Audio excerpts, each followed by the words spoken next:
नमस्ते दोस्तों, आज मैं आप सबके सामने बहुत ही प्यारा होली गीत गाने जा रही हूँ। आप लोग को अच्छा लगेगा तो लाइक शेयर करिए। शुरू करने से पहले अगर आप मेरे चैनल पर नए हैं तो चैनल को सब्सक्राइब, बेल आइकन जरूर प्रेस करिए। कमेंट बॉक्स में बताइए कि आपको मेरा गीत कैसा लगा। धन्यवाद और आप सभी को हैप्पी होली। शिव पूजन जनक दुलारी चली, शिव पूजन जनक दुलारी, शिव पूजन जनक दुलारी चली, शिव पूजन जनक दुलारी। केथुआ कतोरा घड़िला गगरिया, केथुआ कतोर घड़िला गगरिया, घड़िला गगरिया हो घड़िला गगरिया, केथुआ कतोरा घड़िला गगरिया।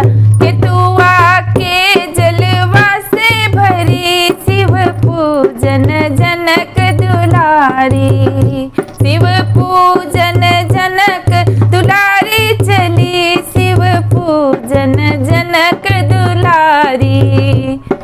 सोनवा क मोर घड़िला गगरिया, सोनवा क मोर घड़िला गगरिया, गंगा जल पनिया से भरी, शिव पूजन जनक दुलारी, शिव पूजन जनक दुलारी चली, शिव पूजन जनक दुलारी। केथुआ कतोरी डाल डेलरिया, केथुआ कतोरी डाल डेलरिया, डाल डेलरिया हो डाल डेलरिया, केथुआ कतोरी डाल डेलरिया।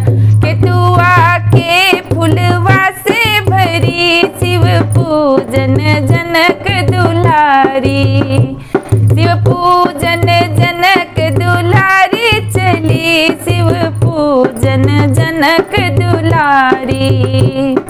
बसवा क मोरी डाल डेलरिया, बसवा क मोरी डाल डेलरिया, बेला चमेली फुलवा से भरी, शिव पूजन जनक दुलारी, शिव पूजन जनक दुलारी चली, शिव पूजन जनक दुलारी।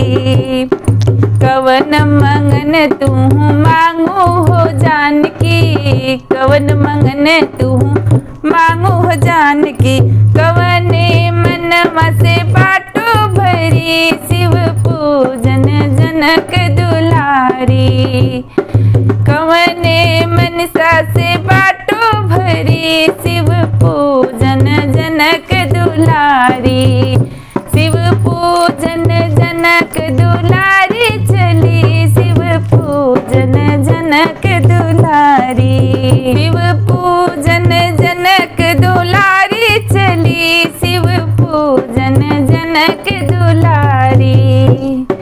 राज अयोध्या के हम मांगे, राज अयोध्या के हम मांगे, राजा राम जी से मनसा भरी, शिव पूजन जनक दुलारी, राजा राम जी से मनसा भरी, शिव पूजन जनक दुलारी, शिव पूजन जनक दुलारी चली, शिव पूजन जनक दुलारी, शिव पूजन जनक दुलारी चली, शिव पूजन जनक दुलारी। हर हर महादेव।